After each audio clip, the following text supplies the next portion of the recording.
Ok. A primeira coisa que vou pedir para vocês é para chegarem relativamente pontuais, porque como precisamos filmar, precisamos começar na hora certa, né? Ou, se não quiserem chegar pontuais, tudo bem, mas vamos chegar atrasados na hora, certamente. Eu não vou esperar. Ok, então vamos começar. Eu vou dar o curso de análise em variedades, né?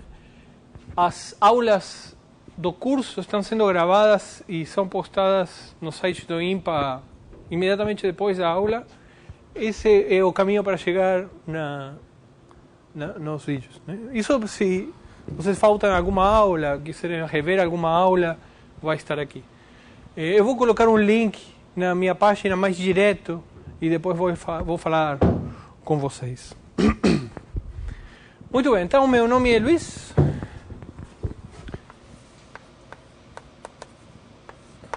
Não é nem professor, nem senhor, nem profe, nem nada disso. É Luiz, certo? Nome tão bonito, não vão trocar meu nome. Então, minha sala é a 404. Meu e-mail é luis@impa.br.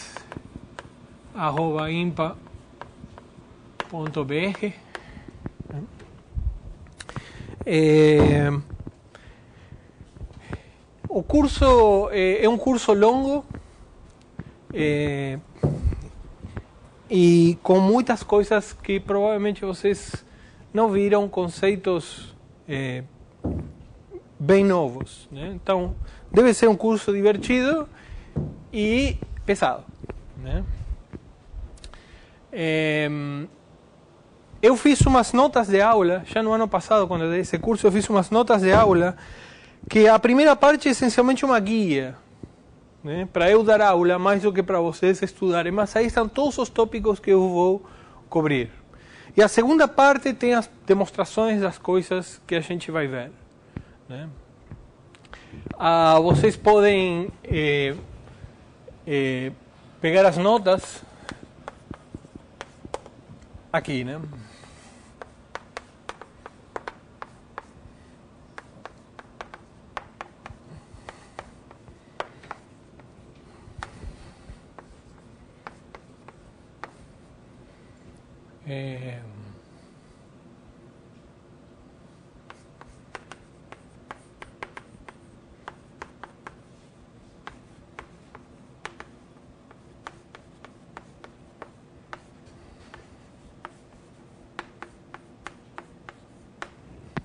Um PDF. Se vocês não colocarem análise em variedades, também funciona. Mas vai funcionar este período e depois não vai funcionar mais. Este vai funcionar sempre, né? Cuidado com as maiúsculas, né?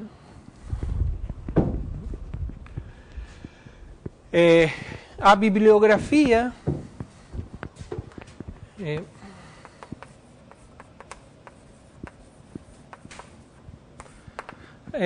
vão ser essencialmente 2 livros, mas tudo que a gente vai ver pode ser dado de várias maneiras diferentes e tem muitos livros cobrindo todo o material que a gente vai ver. Então, podem ficar à vontade para estudar de onde vocês queiram, né? A bibliografia, então, é o livro de Tu.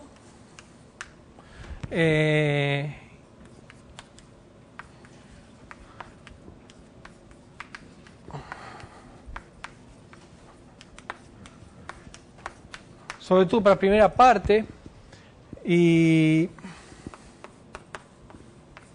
o Spivak,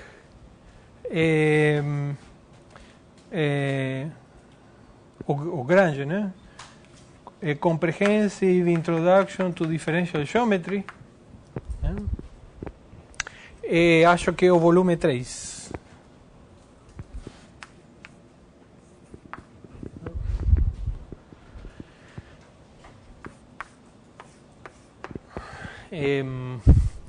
A gente vai ter um monitor no curso que vai ser Francisco.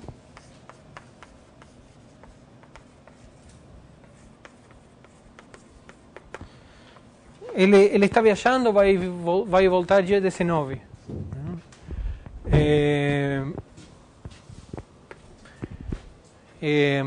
Ele vai dar aulas na sala. Deixa eu ver.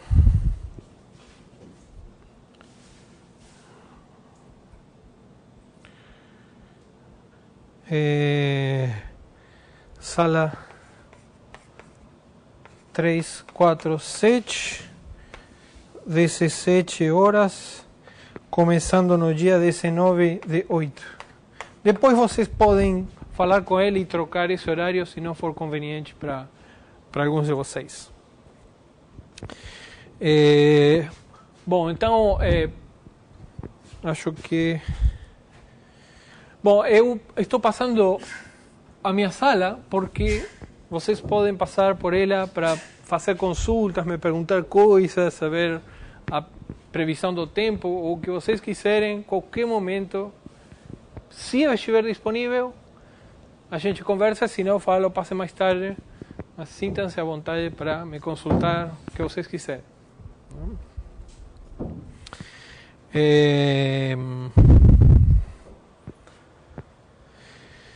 A semana de 14 a 18 de outubro, eu não vou dar aula, tá? Não, sim, não vai ter aula. Sim? Eu vou viajar, não vou poder dar aula. Depois vamos ver se a gente recupera as duas aulas ou como é que a gente faz. De repente a gente faz aulas um pouquinho mais longas para recuperar esses 2 dias. Muito bem, então a única coisa que está faltando eu dizer antes de começar o curso é a coisa mais importante.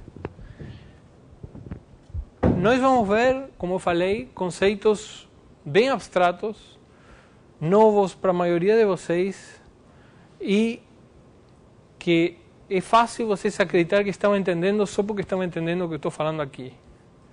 Existe uma única maneira de aprender matemática, fazendo exercícios. Muitos exercícios. Todos os que vocês possam. Em particular, os livros de exercício do Tu, os livros de exercício de Spivak, façam todos os exercícios. Eu não sou babá, o Francisco também não é babá. A gente não vai ficar cobrando listinhas, 5 listas por semana. Não vamos fazer isso. Mas é muito importante que vocês façam os exercícios. Sim? Tanto os do livro, quanto os que o Francisco passe para vocês, quanto os que eu passe na aula. Os conceitos são muito sutis e não são fáceis. Então, a única maneira de aprender, é muito fácil acreditar que se está entendendo porque estão entendendo o que eu falo, mas depois quando vão fazer um exercício ficam travados e não sabem nem por onde começar. Então é importante vocês praticarem. Isso vale para meu curso e vale para qualquer curso também.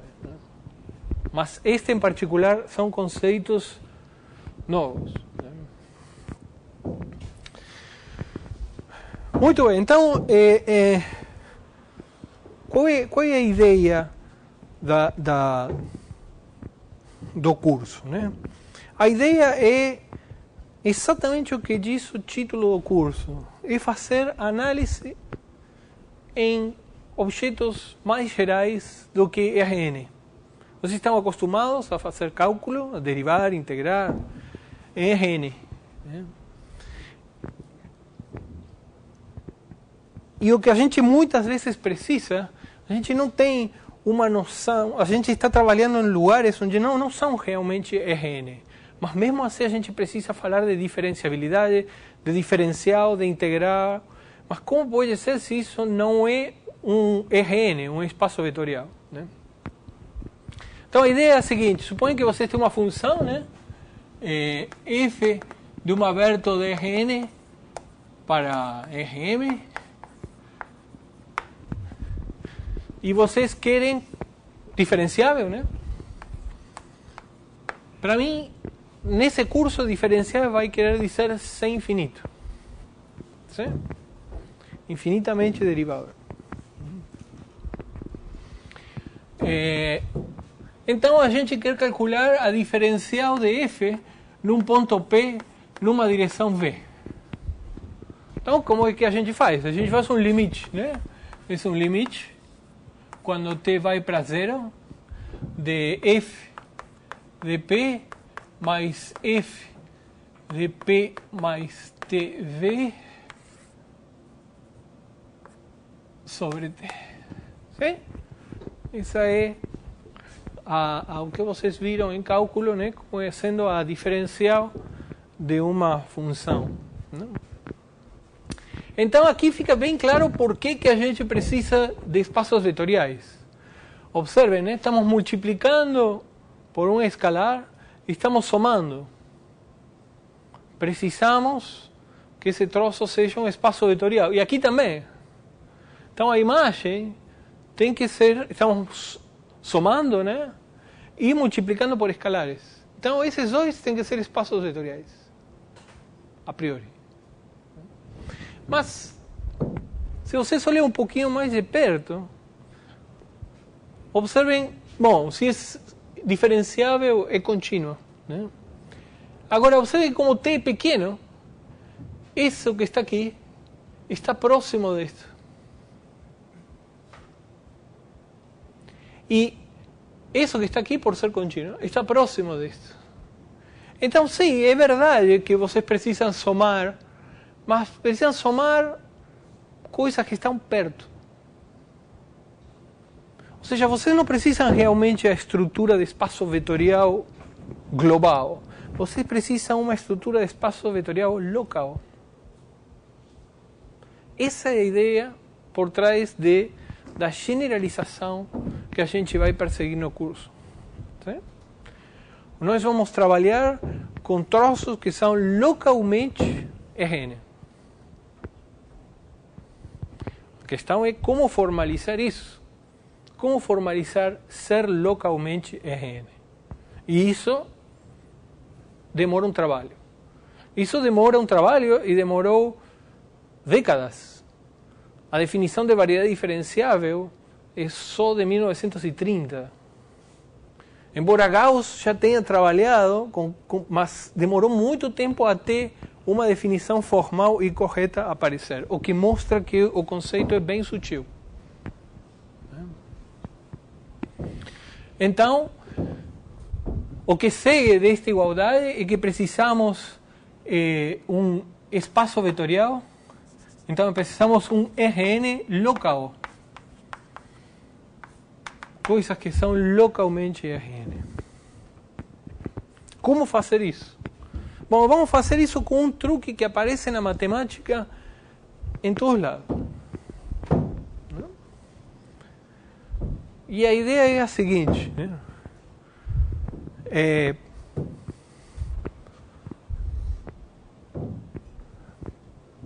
Peguem o conjunto de alunos da turma. Né? Não sei, tem 15. Então, eu posso dar para vocês, para o conjunto da turma, uma estrutura de grupo algébrico. Sim?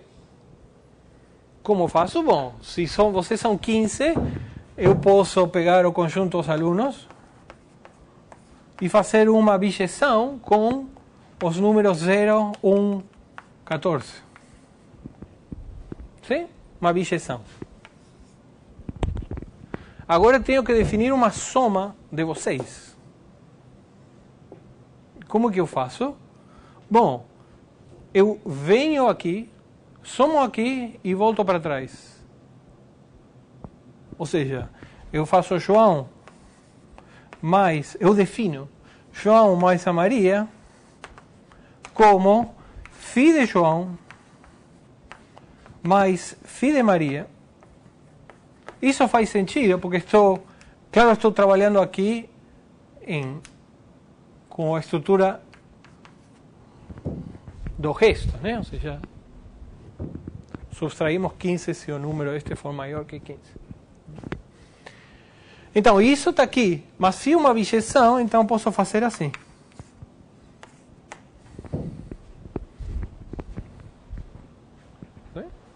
Isso transforma este conjunto em um grupo, e de fato Φ é um isomorfismo de grupos. Vocês viraram um grupo algébrico. Então você pode se perguntar, bom, mas esse conjunto e esses são diferentes. Sim, por exemplo, aqui Maria não existe. Aqui o zero não existe. Mas como conjuntos são diferentes. Porém, como grupos, são o mesmo. São isomorfos como grupo. Não existe nenhuma propriedade algébrica de grupos que distinga vocês com esta soma desse grupo. Vocês viraram algebricamente Z15. Essa ideia é usada em muitos lugares na matemática, às vezes em forma escondida. E nós vamos usar essa ideia para atingir nosso objetivo aqui.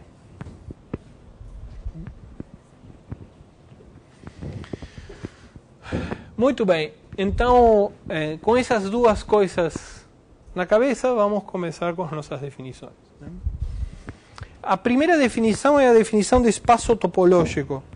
Espaço topológico é a menor estrutura onde a gente pode falar de funções contínuas. Se vocês lembram, funções contínuas de Rn e Rn, ou entre espaços métricos, uma das equivalências de funções contínuas é que a preimagem de um aberto é aberta. Sim? Então, tudo que vocês podem pegar isso como definição de função contínua. Então, qual é o espaço onde eu posso falar funções contínuas? Um espaço onde eu posso falar de abertos. Só. Não preciso de distância, basta abertos. Né? Então, isso é um espaço topológico. Né? Definição, um conjunto T, um conjunto, ou C, um conjunto, e tal, um subconjunto do conjunto formado pelas partes de C. Este é o conjunto de todos os subconjuntos de C. Então, eu estou pegando uma família de subconjuntos de C. Né? Então, uma família tal é uma topologia em C ou para C, se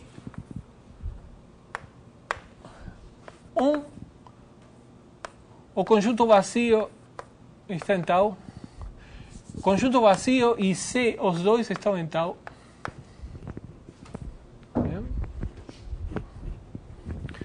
Dois, tal é fechado por interseções, por uniões arbitrárias. Né? Então, se U lambda para um certo conjunto de índices qualquer está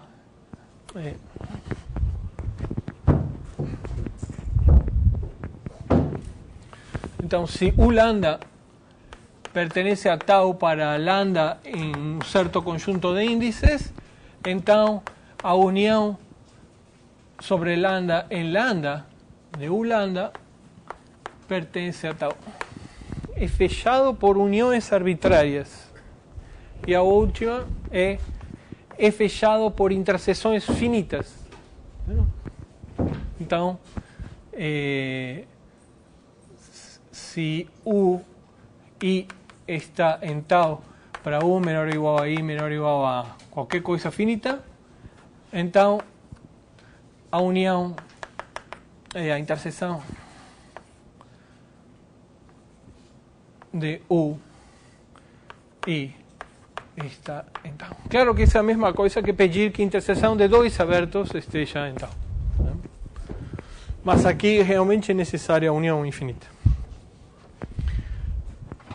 Essa é uma topologia para C, e C, junto com a sua topologia, é um espaço topológico.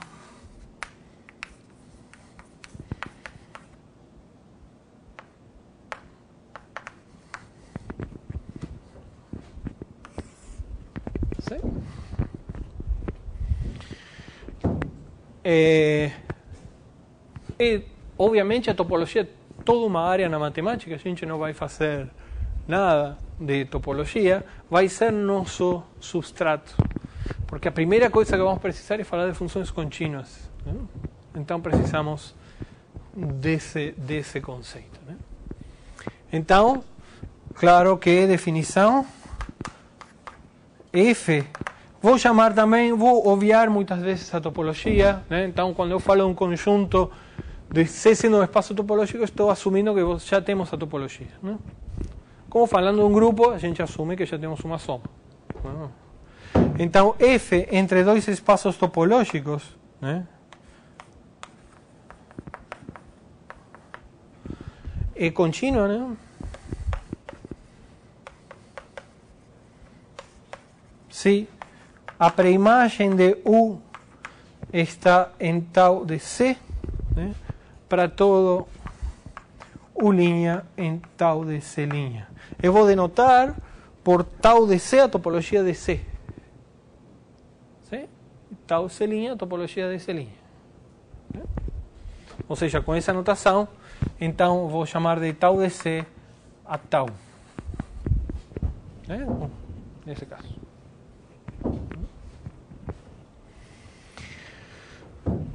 Muito bem, então temos funções contínuas, temos então que é um homomorfismo, temos que é um homeomorfismo, que é uma função bijetiva contínua com inversa contínua, né? Então,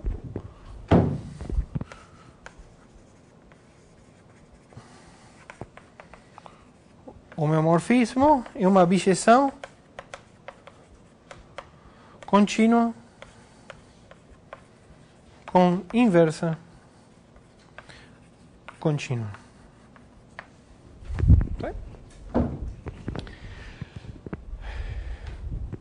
Existem, como a definição é muito geral, existe um monte de topologias malucas que vocês podem colocar num espaço topológico. Por exemplo, vocês podem pegar aqui como tal todas as partições, os subconjuntos de C como tal. É claro que isso satisfaz tudo e nesse caso, por exemplo, isso se chama a topologia discreta. Se aqui vocês colocam a topologia discreta, qualquer função que sai dele é contínua. Simplesmente porque qualquer coisa, isso vai ser um subconjunto de C e todos os elementos dos subconjuntos de C estão em tal, então é trivialmente qualquer função é contínua e, portanto, essa topologia é totalmente desinteressante. Né?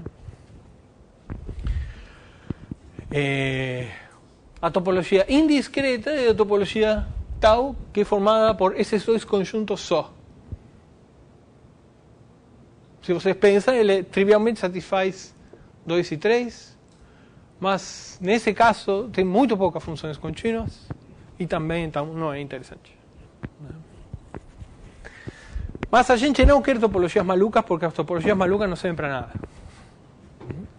A gente quer topologias relativamente bem comportadas.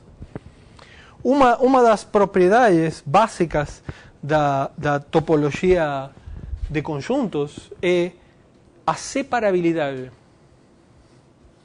Então vocês podem pensar, por exemplo, peguem dois pontos. Será que existe dois abertinhos que contendo os dois pontos e que não se intersectem? Pode ou não existir? Na topologia indiscreta, por exemplo, em geral não existe. Se esse conjunto tem mais de 3 elementos, não existe. Mais de 2 elementos não existe. Mas você pode perguntar, por exemplo, se dados dois pontos, existe alguma vizinhança de algum dos dois que não contenha o outro. Essa é uma definição um pouquinho mais fraca, né? Bom, tem um monte. Tem T1, T2, T3, T4, T2 e meio, né? Existe um monte de conceitos de separabilidade, né? Nós estamos particularmente interessados em um deles, né? Então, definição... se um espaço topológico se diz Hausdorff,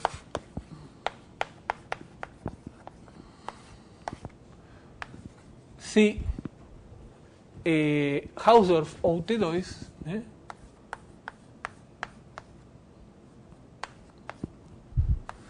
Se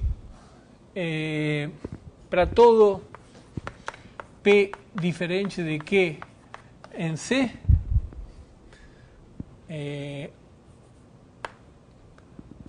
P diferente de Q, existe UP e UQ em tal C, P está en UP, Q está en UQ e UP, interseção UQ, é vazio. Né? Ou seja, dados dois pontinhos, P e Q, existem vizinhanças, UP, UQ, que não se intersectam. Não?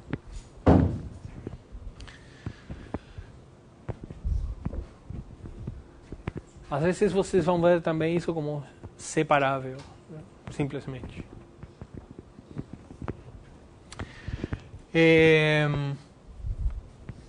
Muito bem. Então, vamos precisar disso. Um nome só, né? Nome. Dado P em C, uma vizinhança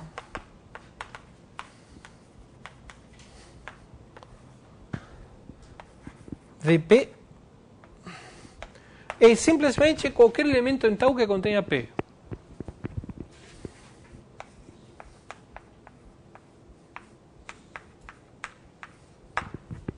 ¿Sí?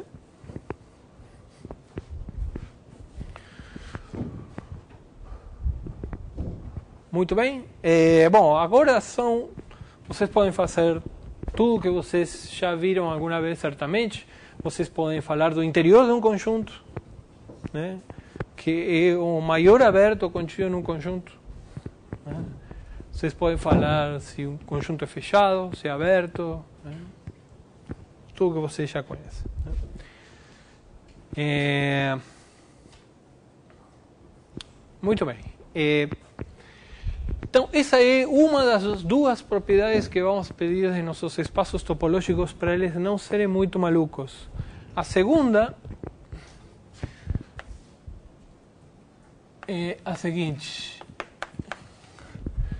Definição, então, uma base de C, um espaço topológico, é um conjunto de abertos que gerem todos os abertos. Né? Então, é uma coleção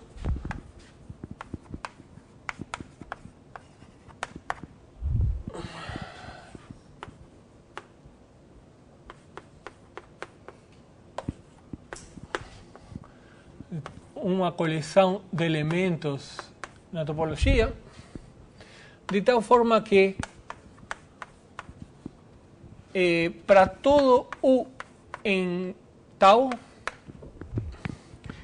existe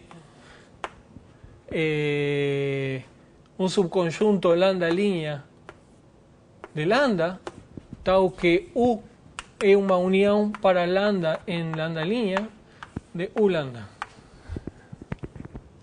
Ou seja, todo aberto é gerado por essa coleção daqui. Né?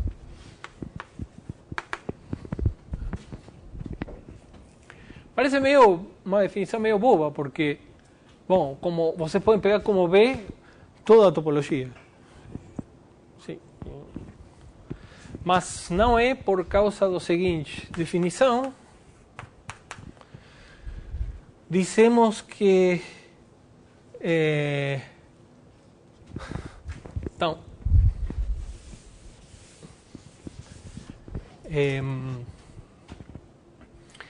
então, um exemplo disso, peguem em Rn a topologia dada pela norma, né? As bolinhas. Então, peguem como base o conjunto de todas as bolinhas centradas em pontos com coordenadas racionais e de raio racional. ¿Sí? Esse conjunto gera a topologia de RN, porque os racionais são densos, e tem a propriedade de ser numerável. Né? Coordenadas racionais, raios racionais, esse conjunto é numerável. Né? Então, Rn possui uma base enumerável.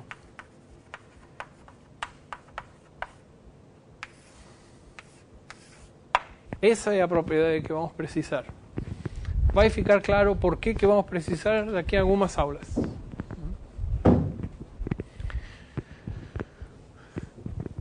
Então, nós vamos trabalhar com espaços topológicos separáveis, Hausdorff, nesse sentido, e com base enumerável.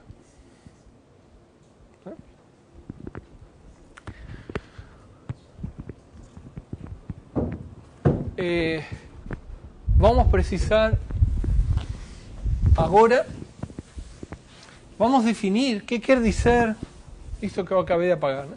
O que quer dizer que seja localmente Rn. Né? Então, o que nós vamos pedir do nosso espaço topológico também é que localmente seja homeomorfo a Rn. Sim? Então, definição: se um espaço topológico é localmente euclidiano,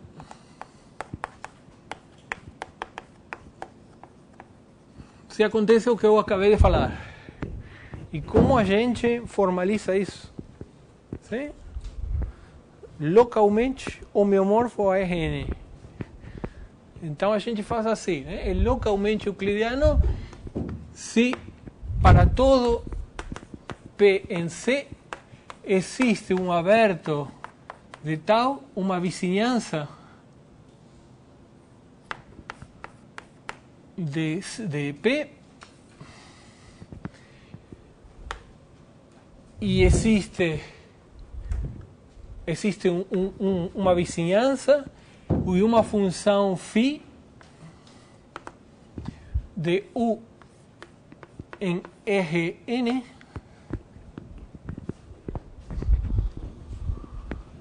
tal que φ de U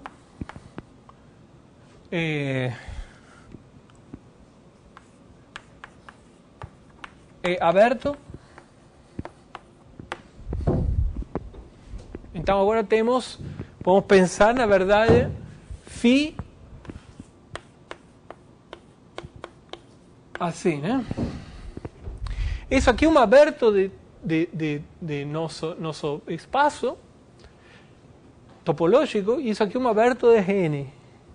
Então faz perfeito sentido pedir que isso seja um homeomorfismo. Sim?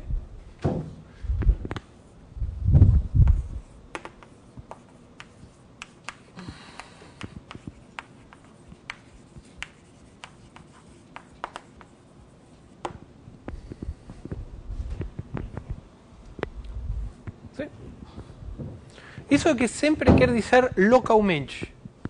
Se você tem uma propriedade, C é euclidiano. O que quer dizer? Bom, que é homeomorfo a Rn. Bom, localmente euclidiano quer dizer que para todo ponto existe uma vizinhança que é euclidiana.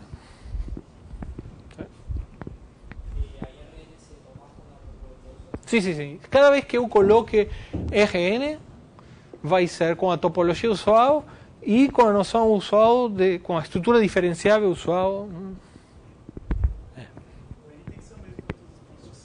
Pois é, aí essa é a primeira coisa. Esse N tem que ser constante.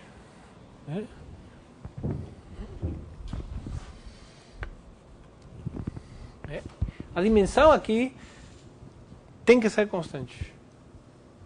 Não pode variar de ponto para ponto. Mas isso não é uma restrição muito forte. Se C é conexo, N necessariamente é constante. Isso porque isso não é trivial. Isso porque existe um teorema de topologia que diz que se vocês têm um homeomorfismo entre dois abertos, um DRN e um DRM, então N é igual a M. Certo? Então, se o espaço é conexo, não é nenhuma restrição. Se não é conexo, aí sim, mas sempre vamos trabalhar com espaços conexos. O universo é conexo.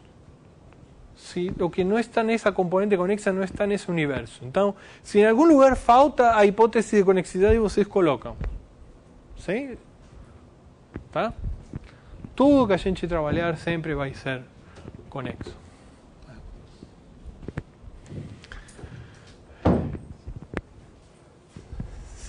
Sim? Muito bem. Então, isso é que vai ser para nós um espaço topológico localmente euclidiano. Né? E agora vem tudo junto. Né? Definição. Uma variedade topológica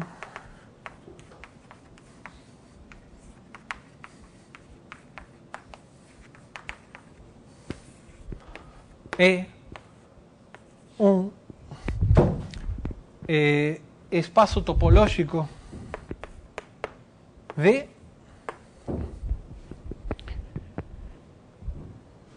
localmente euclidiano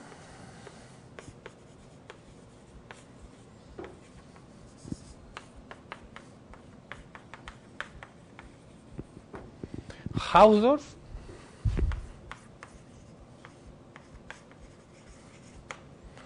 e com base enumerável.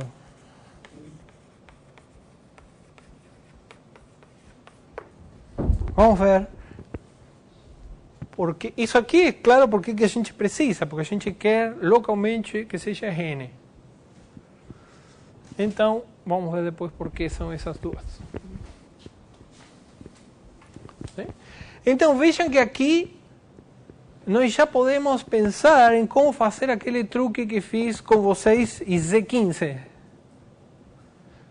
Se a gente precisa qualquer coisa local de Rn, a gente pode ir e voltar com estes homeomorfismos. Sim? Só tem um problema, que tem um monte de homeomorfismos. No caso em que eu botei em vocês uma estrutura de grupo, a gente pegou uma bijeção.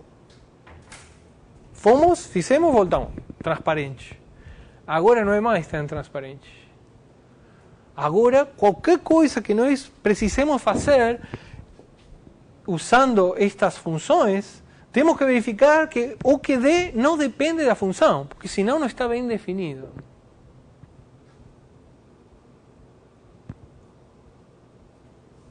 Então, nós vamos usar as cartas para colocar estrutura no nosso objeto. Mas temos que fazer isso de maneira com cuidado. De forma tal que o que formos colocar não dependa da carta.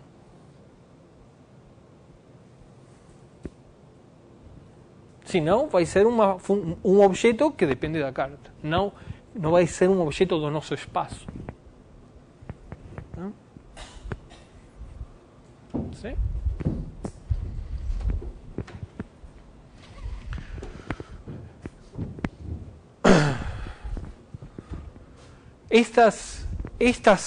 Bom, eu já falei, né? Isso que está aqui, né? Estas funções se chamam cartas ou sistema de coordenadas em P.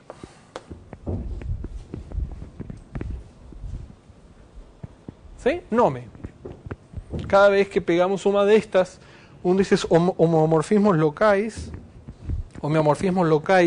a Rn, esos vão ser chamados de cartas.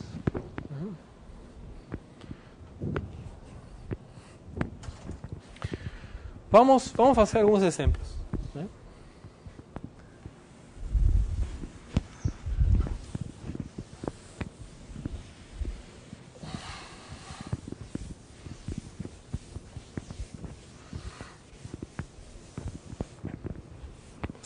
Então, exemplos. Primeiro exemplo, mais importante, é N. Claro, Rn é tudo que a gente quer, né? Já vimos que tem base enumerável, né? É claro que é separável, né? A distância se dois pontos são diferentes, a distância é uma função, entre os dois é uma função positiva, basta pegar as bolinhas de raio a metade que desconectam os pontos, né? Então, é claro que tem base enumerável, é Hausdorff, é localmente euclidiano, porque é globalmente euclidiano, basta pegar como φ aqui a identidade. Então, ele é tudo que a gente quer. É um exemplo bobo, mas é o mais importante. Exemplo menos bobo, pega uma função contínua, o gráfico de uma função f. O que estou fazendo? Estou pegando f de um aberto de Rn em R e estou pegando o gráfico de f, são os conjuntos da forma x, f de x, onde x está em U, isto como subconjunto de Rn mais 1. A função contínua, né?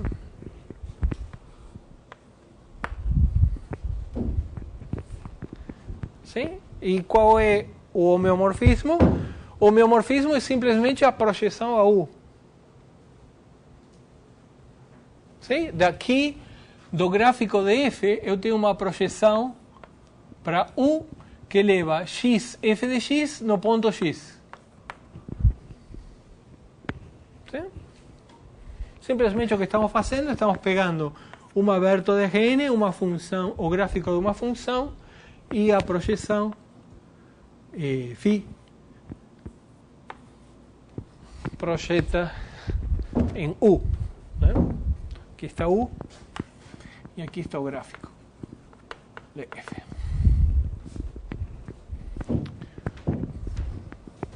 Certo?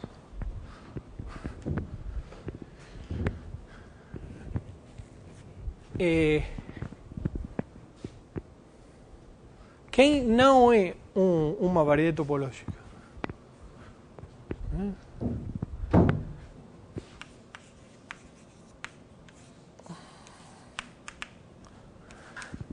Peguem isto.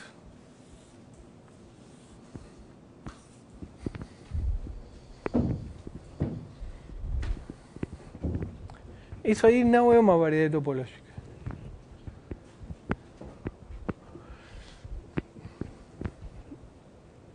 ¿Por qué no?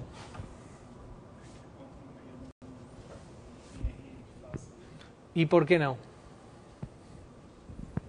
Ele está dizendo que esse ponto azul está com problema. E ele está certo. E por que está com problema?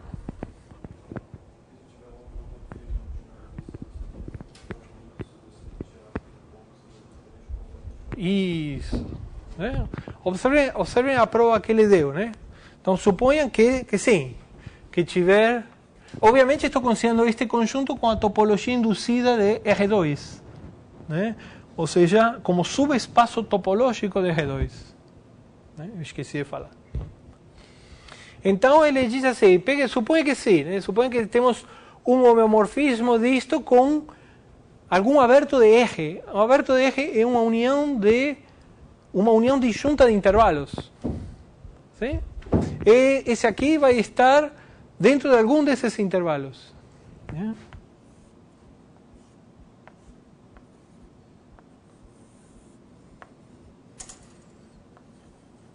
¿Sí? Mas observem quais são as vizinhanças deste ponto neste conjunto com a topologia induzida. Vocês, como é a topologia induzida, vocês precisam pegar abertos de R2 é intersectar com o conjunto, né? Isso vai ter necessariamente três componentes conexos, ou seja, este aqui é o nosso U, esse aqui é o nosso conjunto C, C interseção U tem que ser um aberto de C, mas isto necessariamente é uma união disjunta de três segmentos. Ou mais, né? Esse U pode intersectar, mas fiquem só com a componente conexa que contém esse ponto, né? Ou seja, estou pegando a componente conexa do P. Aqui está P. Então, a união disjunta de três intervalos. Bom, mas isso aqui é um homeomorfismo, e quando eu tirar φ de U, ou seja, φ de C interseção U, aqui tenho que tirar P, menos φ de P, é uma união disjunta de dois intervalos. União disjunta de dois intervalos. Ou seja, pegamos isto e contamos o número de componentes conexas e deu diferente disto. Observem que contar número de componentes conexas, isso é uma propriedade de espaço topológico e não de conjuntos. O interessante dessa prova é usar as coisas de espaços topológicos, que é a única coisa que a gente tem. ¿Sí?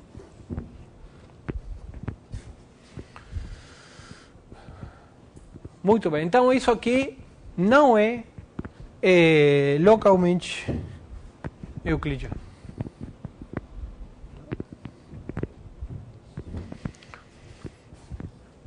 Muito bem. Deixa eu ver o que eu estou esquecendo.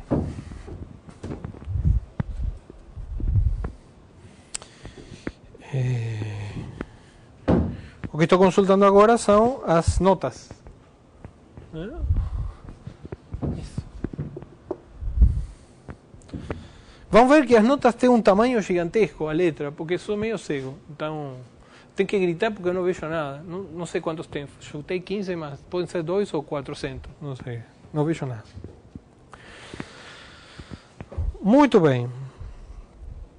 Uma propriedade interessante é que tanto a propriedade de ser Hausdorff quanto a propriedade de ter base enumerável é um invariante por subespaços topológicos. Ou seja, se um espaço topológico tem essas duas propriedades, a gente pega qualquer subconjunto e bota a topologia induzida, o que fica também é Hausdorff e também tem base enumerável. Sim. ¿Cómo podríamos justificar que no puede ser una variedad topológica de una dimensión más de uno?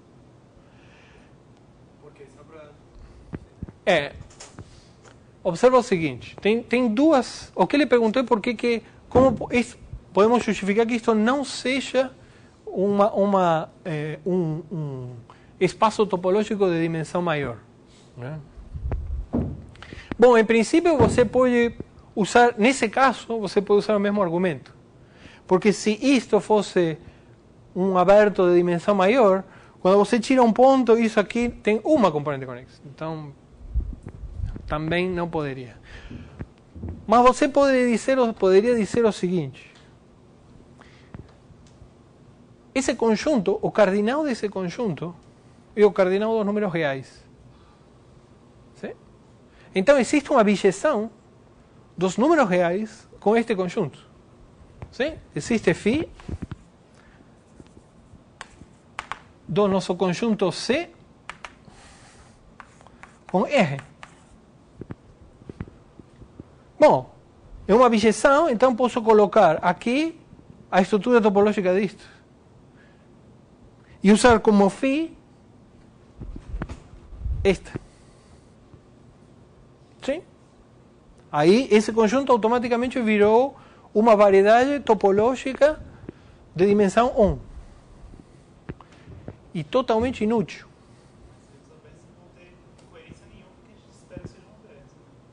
Agora vamos ver o que tem de errado. Mas vamos fazer mais errado ainda.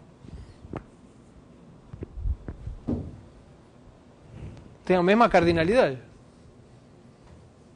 Então posso colocar agora uma estrutura de variedade topológica de dimensão 148, se eu quiser. Qual é o problema? O problema é que a topologia não vai ter absolutamente nada a ver com a topologia que eu dei aqui. Este ponto vai estar próximo deste, e depois deste, depois deste, depois deste. Vai ser um...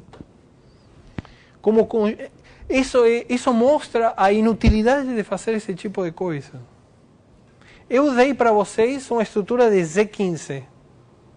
Mas eu poderia ter pego outra bijeção. Eu vou ter outra estrutura diferente. Ou seja, essa estrutura não diz absolutamente nada. Mesma coisa aqui. Fazer isto com bijeções não diz absolutamente nada. Só uma bijeção diz em relação à teoria de conjuntos. Mas nós não queremos fazer teoria de conjuntos. Nós, por enquanto, estamos fazendo um pouquinho de topologia, simplesmente. Então, a topologia é o nosso protagonista. Outra coisa, só para argumentar que naquele ponto não valia a pena nem você começar a procurar por espaços de dimensão maior, se tem um outro ponto que conhece, que já tem dimensão 1, porque qualquer outro ponto você consegue uma objeção. Então você poderia te argumentar, como não tem um ponto aqui de dimensão 1, aquele tem que ser dimensão 1. Também.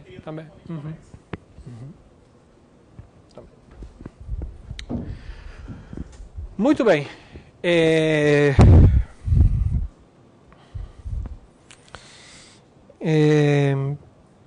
Então temos cartas, temos espaços localmente euclidianos. Esse número n é chamado a dimensão.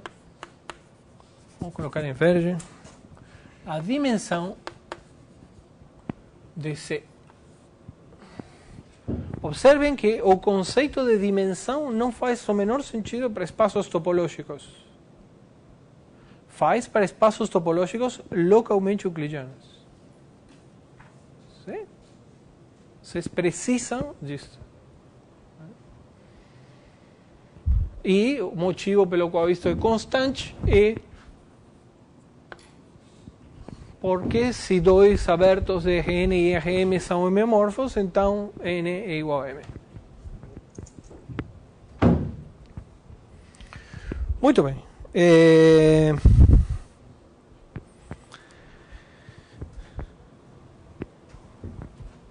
Observem que aqui, isso aqui este caso, né, é uma variedade topológica, independentemente de se F é suave ou não, basta ser contínuo, não?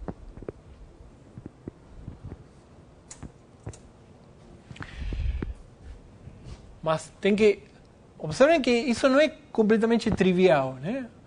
Aqui, neste conjunto, nós estamos colocando a topologia induzida como subespaço. Para eu dar um espaço topológico, eu tenho que dizer para vocês qual é a topologia. Eu estou dando aqui a topologia dada pela topologia de Rn mais 1, né? Como subespaço topológico.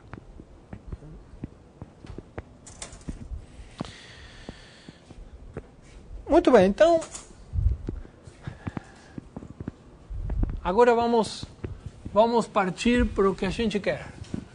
A gente não está interessado em fazer topologia realmente. O que a gente quer é fazer cálculo. Então, o que a gente precisa? O que a gente precisa, o que a gente vai precisar, é que estas cartas sejam diferenciáveis. O que quer dizer ser diferenciável? Por que a gente quer isso? Bom, aí fica claro, porque se eu quero derivar aqui, o que eu posso fazer é descer aqui, derivar aqui e voltar. Aquele truque inicial. Isso é que a gente vai fazer. Mas, que diabos quer dizer que esta φ seja diferenciável? Aqui, isto aqui é um aberto de Rn, mas isso aqui é um troço arbitrário. Como fazemos para falar de diferenciabilidade disto aqui? Então, está claro que eu não posso simplesmente dizer que isso seja diferenciável, porque não faz nem sentido. não posso falar que uma carta destas, assim, sozinha, seja diferenciável, pelo menos por enquanto. Mas eu posso falar que duas, que a composição de duas seja.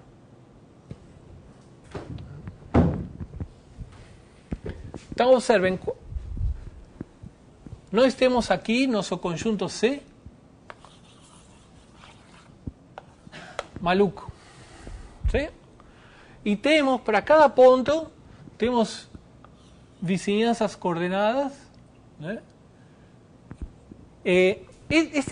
Uma aclaração, esse ponto que está aqui é um troço absolutamente irrelevante. Vocês podem também dizer que existe um cobrimento de C por abertos e funções φ definidas sobre esses abertos que são homeomorfismos. ¿Sí? Esse ponto em si, não, a única coisa que esse ponto diz é que cobre todo o nosso conjunto. Essas cartas cobrem nosso conjunto. Então, observem, nós temos aqui φ e aqui está φ de U dentro de Rn. Aqui estamos em Rn. Aqui podemos ter outra. Aqui temos U, aqui temos V, dois abertos de C. Aqui vamos ter, vamos chamar de φ U, para notar que depende do aberto U, que está associada ao aberto U. E aqui vamos ter φ B, φ B de B, φ U de U. Outro aberto de Rn. Então, observem que acontece na interseção, né?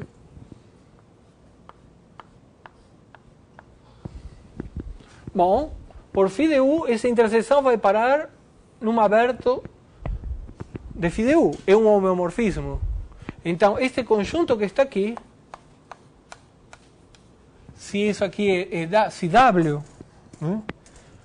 Se W é U interseção V, φ U de W, como φ U é um homeomorfismo, é um aberto de Rn.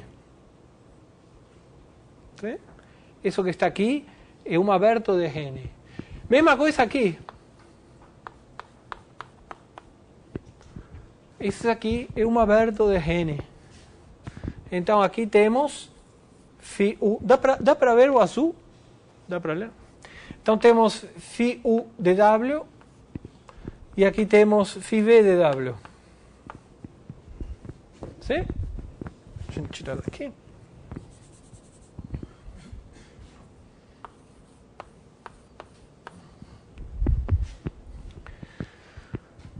Então vejam que agora ficou uma função interessante. A gente agora tem uma função de um aberto de Rn num aberto de Rn. Qual é a função? Eu subo pela imagem de φ de U, pela inversa de φ de U, e desço por φ de B. Isso é certamente uma função contínua. Sim? Então, temos agora φ de B composto com φ, a inversa de φ de U, restrita a φ U de W. Sim. Isso aqui, então, é uma função que vai de φ U de W, um aberto de Rn, para φ B de W, outro aberto de Rn. Como é são homeomorfismos, isso aqui é contínuo. Então, isso aqui é contínuo. Essas funções são contínuas. Mas agora, sim faz sentido pedir que essas funções sejam diferenciáveis. Sim? Agora estou falando de uma função entre abertos de Rn. Faz perfeito sentido. Essas funções não só são contínuas, mas são homeomorfismos também. Sim? Porque posso fazer ao contrário, posso subir com a inversa de φ B e descer com φ U e vai dar justamente a inversa disto. Então, essas aqui são trivialmente bijetivas e homeomorfismos.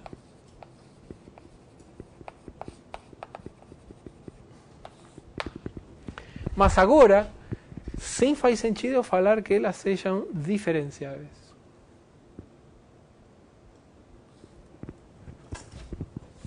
Então,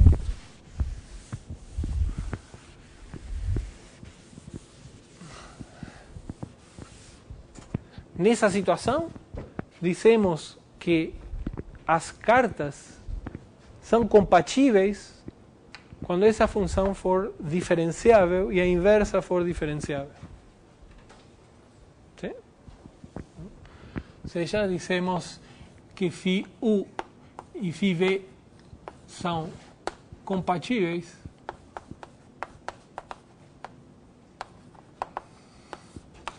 se vamos chamar isso aqui de φ v u. ¿Sí?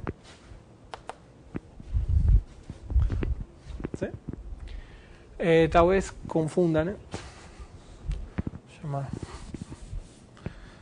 Vamos chamar de xi u v. Isso aqui é só uma anotação, para não ter que escrever tudo de novo, né?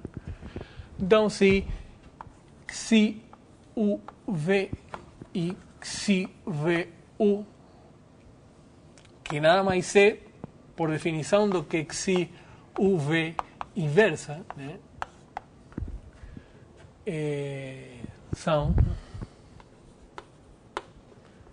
diferenciáveis.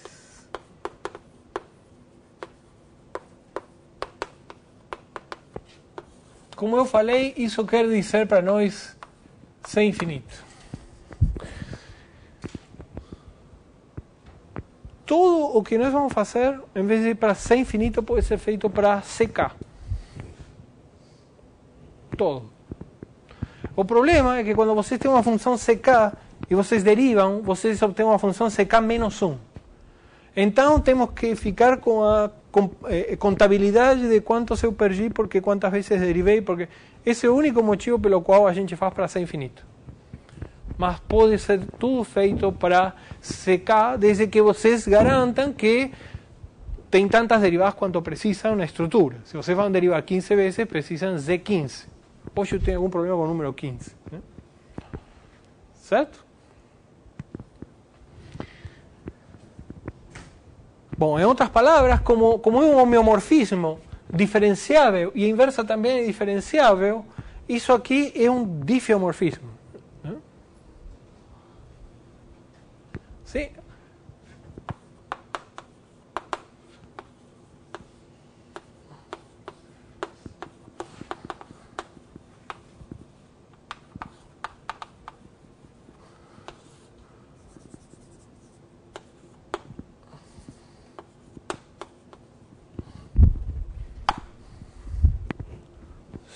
Certo? Então, nós agora podemos falar de cartas compatíveis. Né? Então,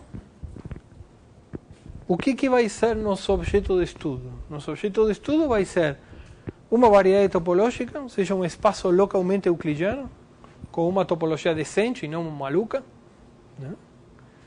De forma tal que as mudanças de coordenada sejam sem infinito.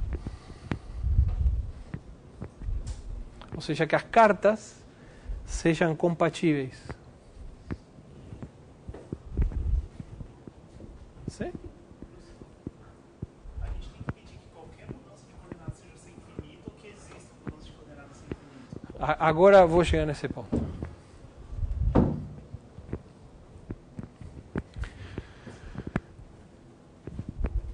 Então, isso que nós vamos precisar. Agora vai ficar claro por que isto é o que a gente quer. Mas não basta só ficar com o que a gente falou. Precisamos de uma pequena formalidade. Então, primeira coisa que precisamos é um conjunto de cartas que cubram toda a variedade. Isso se chama um atlas. ¿Sí? Um atlas. E o que a gente vai querer é que o atlas seja compatível. Então, definição. Então, um atlas compatível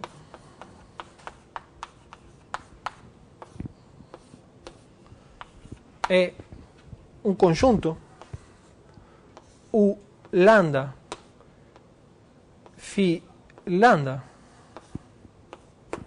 onde para lambda, ou para então phi lambda, deixem eu escrever assim. Então, um subconjunto de funções que vão de U lambda para Rn,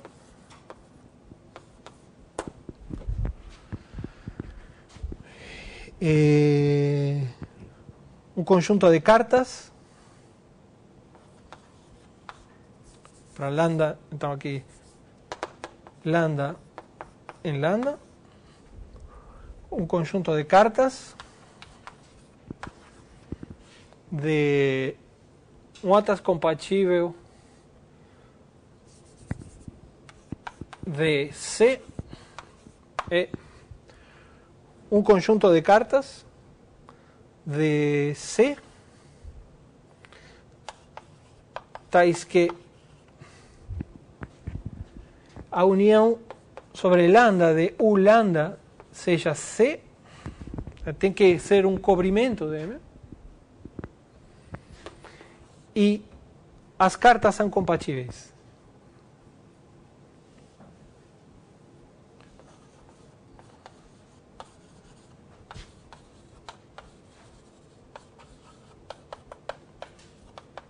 Nesse sentido. Observem que duas cartas são automaticamente compatíveis se os domínios de definição não se intersectam. Se W é vazio, elas são trivialmente compatíveis. Sim? Então o atlas é isso. É um conjunto de cartas que cobrem toda a variedade e que cada vez que eu faço a composição de duas cartas nesse sentido, né? Elas dão um troço, elas dão difiomorfismos. Certo?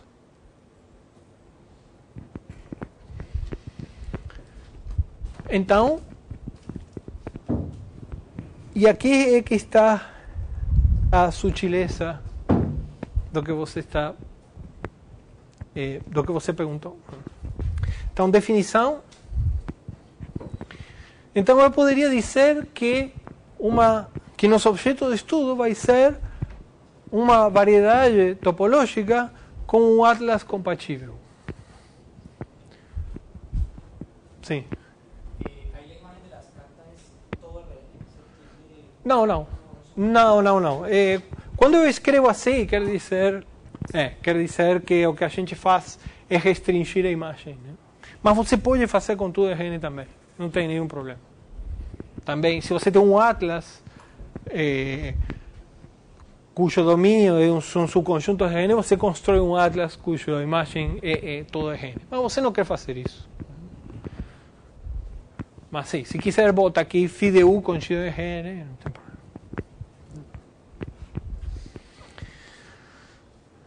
Bom, então como eu falei, podemos pensar que nosso objeto vai ser uma variedade topológica com um atlas compatível, mas isso não é realmente suficiente, isso cria problemas. Né? O que nós precisamos é que esse atlas seja maximal.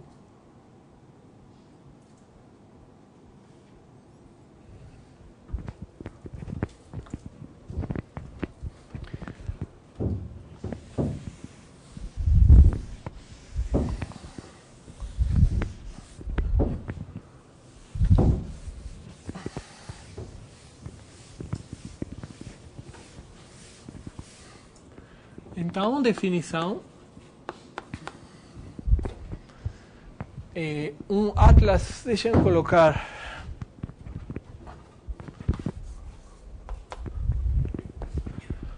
Um atlas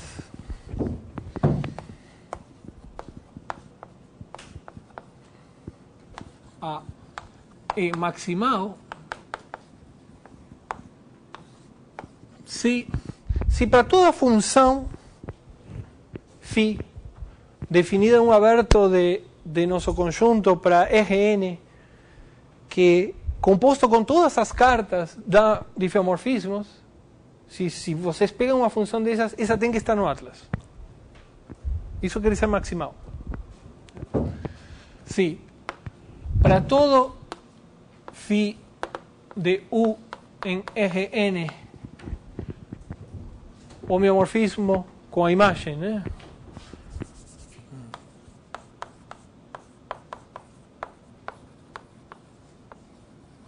Homeomorfismo. Então, sim, para todo homeomorfismo, tal que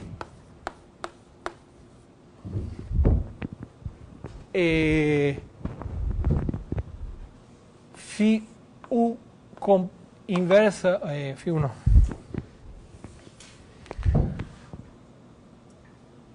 Tal que, se para todo φ V no atlas, tal que V interseção U, é o que eu vou chamar de W, é no vazio, então a composição, as composições φ inversa composto com φ V e φ V φ composto com φ V inversa, onde tem que ser, né? Ou seja, em φ de W, isso aqui em φ V de W, são diffeomorfismos.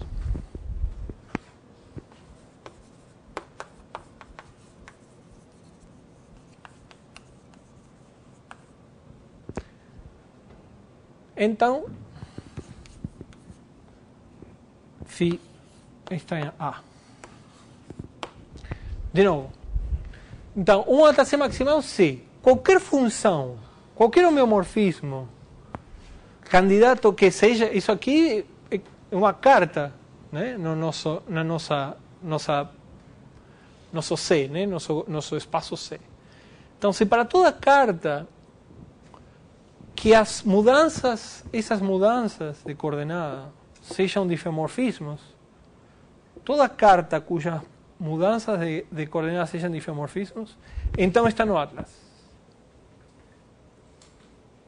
Não podem acrescentar nenhuma outra função, né, para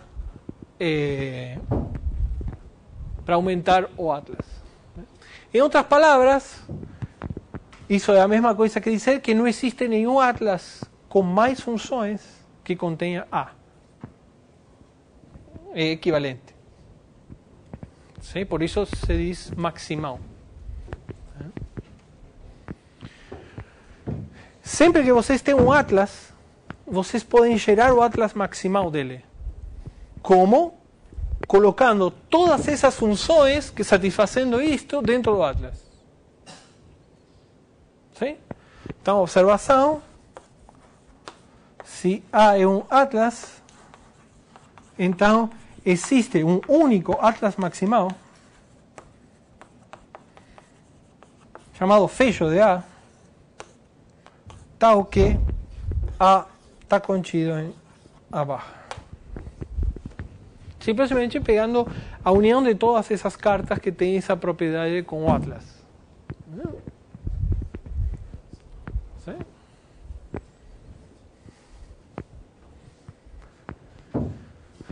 E agora sim, nosso objeto de estudo vai ser uma variedade topológica com um atlas maximal.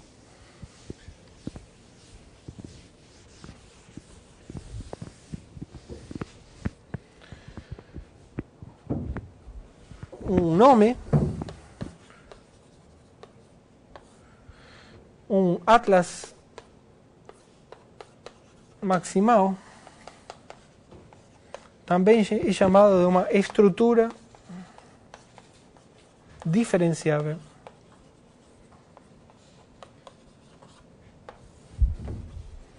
Em no conjunto onde mora o atlas. Então, definição, e vamos abandonar essa notação C, né? Agora vamos usar M, né? Uma variedade diferenciável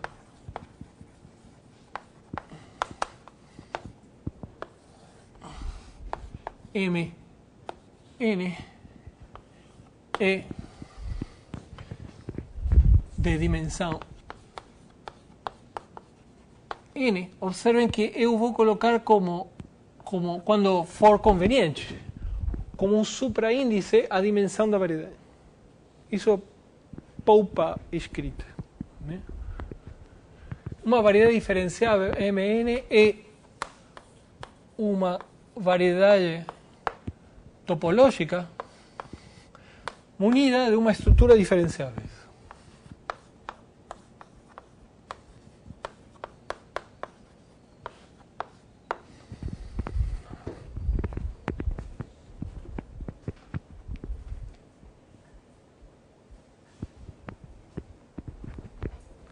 ¿Sí? Esse vai ser nosso objeto de estudo. A primeira observação é que as variedades diferenciáveis localmente são Rn. Ou seja, localmente, a única informação que temos é a dimensão. Certo? Mas globalmente podem ser troços bem malucos. A segunda parte do curso é dedicada a entender o que acontece com esses troços globalmente. Como podemos distinguir duas variedades diferenciáveis da mesma dimensão?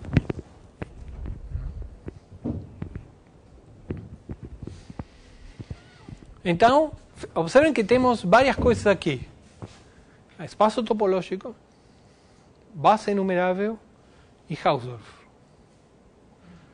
Mais homeomorfismos com abertos de Rn, de tal forma que as mudanças de coordenada, estas, são diferenciáveis. E estamos considerando o conjunto de todas essas funções com o atlas.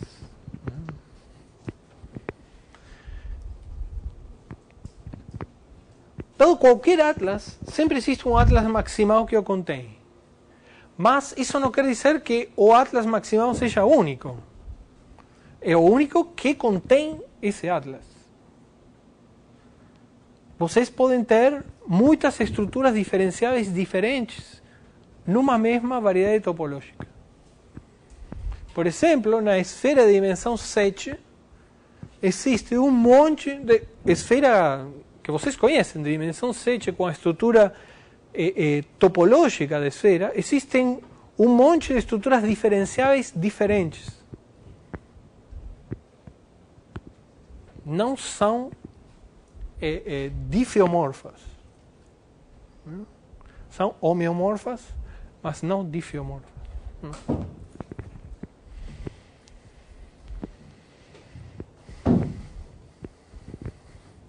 Muito bem, então vamos responder a pergunta dele agora. O que acontece se a gente tem então, uma observação?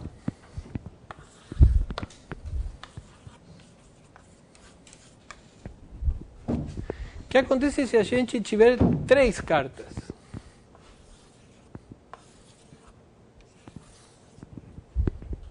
Né? O 1, o 2 e o 3 dentro da nossa variedade M. Aí vocês podem pegar essa interseção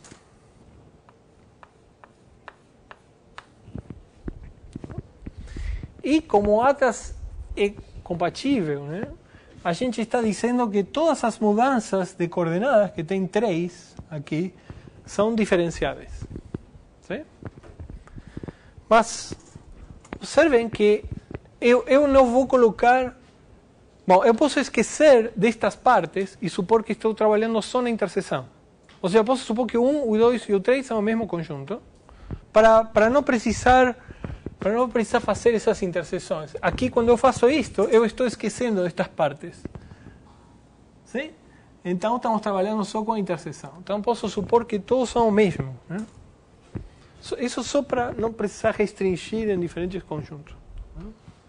Então, em vez de considerar isto, vamos considerar φi de U em Rn. E 1, 2 e 3. Então, o que eu posso fazer aqui? Bom, eu posso fazer φ1 menos 1 composto com φ2, φ2 menos 1 composto com φ3. Posso fazer φ3 menos 1 composto com φ1 e por aí vai. Agora, observem que se essas duas são diferenciáveis, então essa aqui é automaticamente diferenciável. ¿Sí? Porque a composição dessas duas. Então, quando você quer verificar se alguma destas composições são diferenciáveis, você não precisa ver com todas. Basta ver com uma. Eu não quero fazer isso com todo detalhe para cartas, porque vamos fazer em geral. Esse mesmo argumento com total generalidade. Então, digamos que o Lula tem uma carta que concorde com o meu Atlas, com uma carta do meu Atlas. Ele vai concordar com o Atlas inteiro? Desde que na interseção, sim. Você tem que tomar cuidado a ver o que acontece em outro lugar, por exemplo, né? Se você tem, aqui tem uma carta, um U e uma carta φU. Aqui está tua função φ, que você quer saber se é diferenciável. Bom, você pode ver com φU o que acontece aqui, mas isso não vai te dar informação sobre o que acontece aqui. Mas se você tem, vamos dizer, 15 cartas, 15 cartas cobrindo isso aqui, e você verifica para as 15, então vale para todas, por esse argumento. Sim? Você não precisa verificar para todo o Atlas, muito pior porque é um maximal. De repente tem elementos que você não definiu, que existem porque você fechou. Não precisa. Não precisa.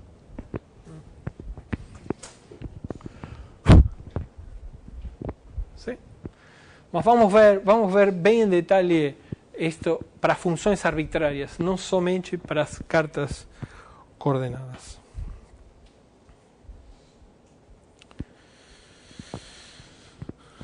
Então, às vezes eu vou simplesmente chamar de uma variedade. Sim? Então, às vezes eu vou engolir a palavra diferenciável. Sim? Então, para nós uma variedade vai ser uma variedade diferenciável. Um espaço topológico localmente euclidiano com um Atlas maximal. Eu contei um pouco o que vem. Nós, com isso, vamos poder falar de funções diferenciáveis. Não só de funções diferenciáveis, mas de diferencial. E vamos fazer isso na aula que vem, mas antes vamos dar alguns exemplos, porque está tudo muito bonito. Mas cadê os exemplos?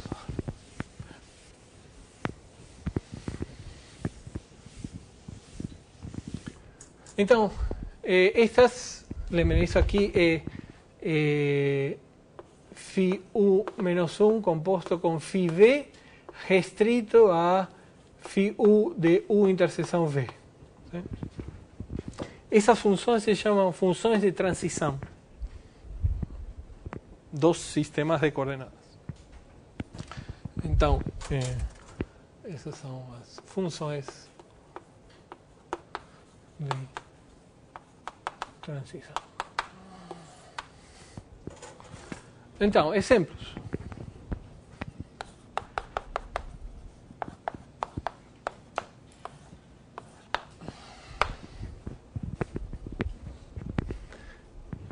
N. Já vimos que Gn é uma variedade topológica. Sim? Então, eu pego como atlas a identidade. Só um elemento tem isto. Agora tenho que fechar isso, né? Tenho que pegar o fecho dessa simples carta. Ou seja, são todas as funções que, compostas com a identidade, dão diffeomorfismos locais de Gn. Sim? Ou seja, se A é a identidade,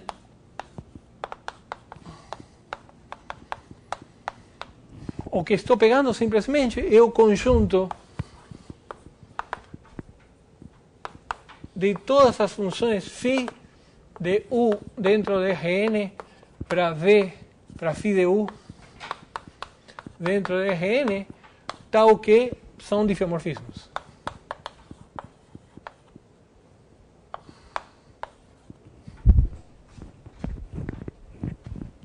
¿Sí? Observe que isso é fechado, né? Porque se qualquer coisa que é composta com um diffeomorfismo destes é um diffeomorfismo, porque ele mesmo é um diffeomorfismo e, portanto, está aqui. Então, isso é maximal trivialmente. Em geral, a gente não dá o atlas maximal. Em geral, a gente dá o atlas. Né? E está implícito o fecho dele. De fato, em geral, a gente nem dá o atlas. Porque, como vocês devem imaginar, verificar que uma coisa é uma variedade diferenciável com a nossa definição não é fácil. Né? Você tem que pegar todos os elementos, calcular as mudanças de base, as funções de transição. Em geral, isso não é fácil. Né? Tem outras maneiras de definir variedades que são mais práticas e são as que, em geral, a gente usa.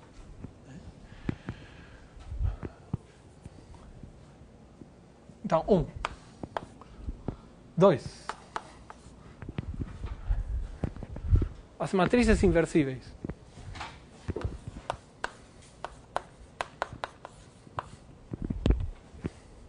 Isso é menos óbvio, né? Mas por que isso é uma variedade diferenciável? É por um motivo bobo.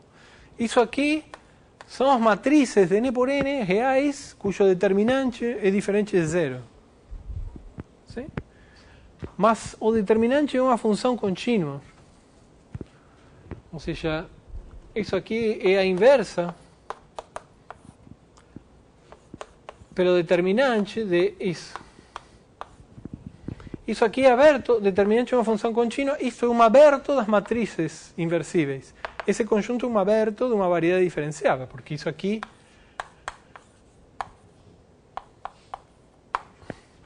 então é aberto. Se, como esta é uma variedade diferenciável, o aberto de uma variedade diferenciável é uma variedade diferenciável. Exercício.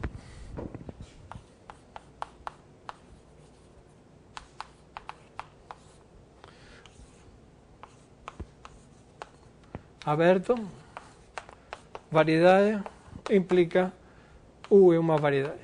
O que quer dizer que implica que U é uma variedade? Quer dizer que existe um atlas natural em U. Um atlas maximal natural em U. Na verdade, tem que ser uma variedade topológica, Hausdorff. Né? Mas a gente já viu que quando a gente coloca topologia induzida, isso aqui é Hausdorff e é com base numerável. Então, precisamos ver que é localmente euclidiano, mas é localmente euclidiano simplesmente pela restrição das cartas que fazem deste ser localmente euclidiano. Isso automaticamente gera sistemas de coordenadas em U. E as mudanças de coordenadas em U são simplesmente as mudanças de coordenadas em M restritas a U. Uma coisa importante é que, em particular, o atlas maximal contém todas as restrições. Ou seja, se uma função φ está no Atlas e U é um subconjunto, a restrição satisfaz tudo e, portanto, tem que estar no Atlas maximal. Então, se vocês têm um sistema de coordenadas no Atlas maximal, todas as restrições a subconjuntos abertos desse sistema de coordenadas também estão no Atlas maximal. Então, quando a gente diz isto, a gente sempre está falando com a estrutura natural. Então, é por isso que isto é uma variedade. É trivialmente uma variedade. Uma coisa mais interessante, a esfera. Ou seja, o conjunto do x em Rn mais 1, tal que a norma de x é 1. A esfera redonda. Bom, se a gente quer que alguma coisa seja diferenciável, isso tem que ser. Então, isso, não importa que definição vocês deem de variedade, isso tem que ser uma variedade diferenciável. E que precisamos, então? Bom, que topologia damos? A topologia induzida por Rn mais 1. Então, já é Hausdorff e com base enumerável. Perfeito. Então, precisamos pegar as cartas disso. ¿Sí? E que cartas usamos? As projeções estereográficas.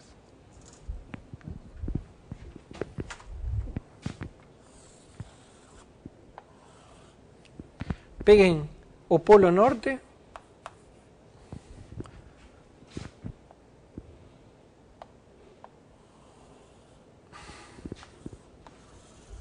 e peguem aqui como hiperplano o hiperplano ortogonal à direção do polo norte. ¿Sí? Então, peguem agora um ponto qualquer na esfera.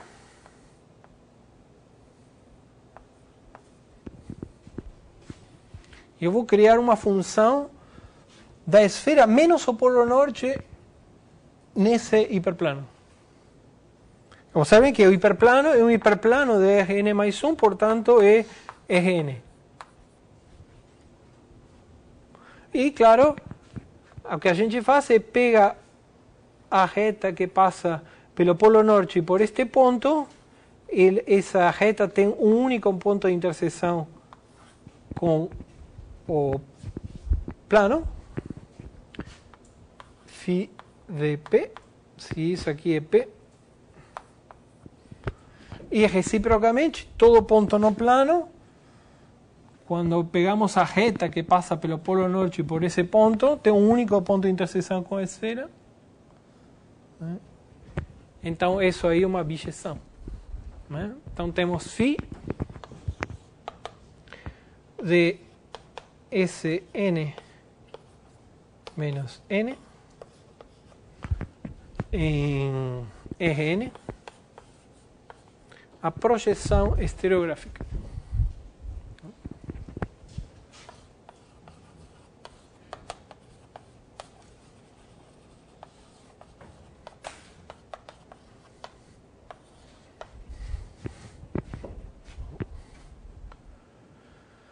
Claro que isso tem tudo a ver com cartografia, né? Isso aí é muito antigo. Bom, observem que agora posso n é qualquer ponto, na verdade. Né? O que precisamos verificar é que isso é um homeomorfismo, né? Que é mais ou menos óbvio, né?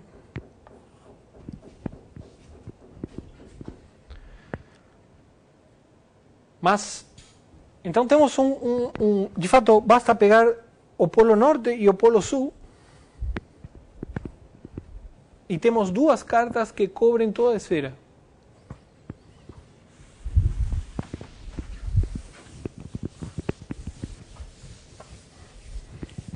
Então vamos chamar esta aqui de φn. Então, definem como A, φn e φ de menos n, que é o polo sul, né?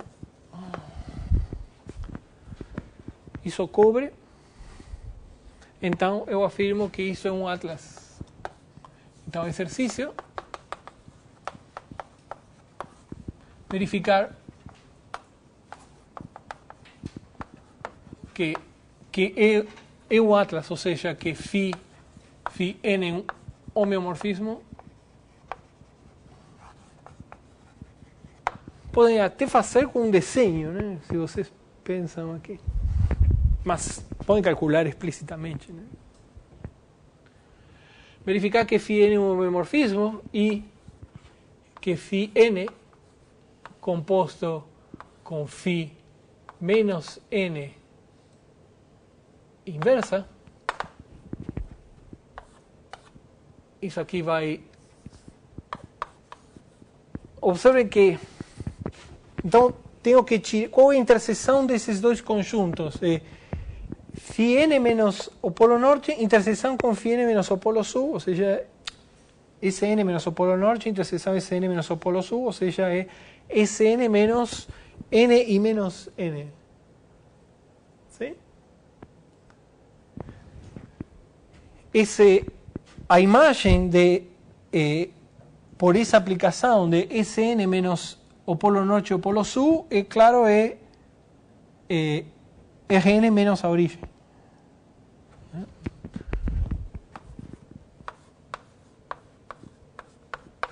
O que vocês precisam verificar é que isto é um diffeomorfismo.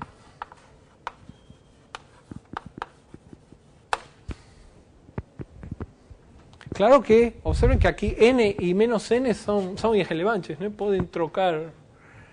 Basta verificar que isto é diferenciável, porque a inversa vai ser trocando este de lugar. Então, para verificar que é um diffeomorfismo, basta ver que é diferenciável. É só pegar, fazer a continha. Né?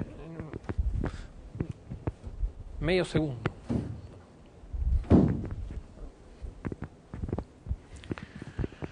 Ok, então vamos parar por aqui e continuamos na próxima aula. Uma pergunta?